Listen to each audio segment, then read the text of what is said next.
श्री गणेश दत्त गुरुभ्यो नमः.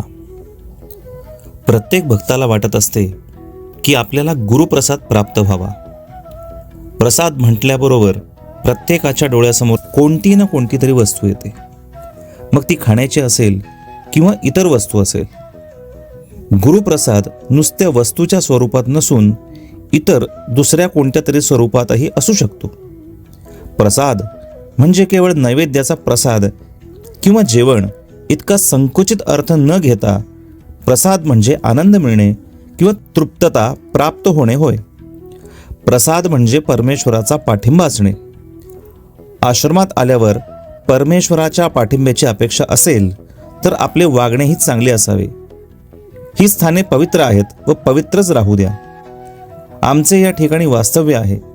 अति कष्ट करून आम्ही या ठिकाणी अधिष्ठान निर्माण केले आहे.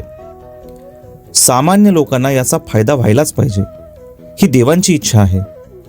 हे एका व्यक्तीसाठी नसून सर्वांसाठी खुले आहे. गुरु ही व्यक्ती नसून तत्व आहे. ही परंपरा जेथे वास करून आहे तेथेच दर्शनाला जायला पाहिजे. भक्त बाहेरून कितीही वणवण करून आलेले असले तरी दर्शनाला आले की त्यांच्या मनाला शांतता व समाधान मिळायला पाहिजे व आनंदच वाटला पाहिजे. म्हणूनच आम्ही आमचे पावित्र्य सांभाळतो. तेव्हा तुमच्याकडूनही येथील नियमांप्रमाणे वागण्याची अपेक्षा असते. श्री गुरुदेव दत्त.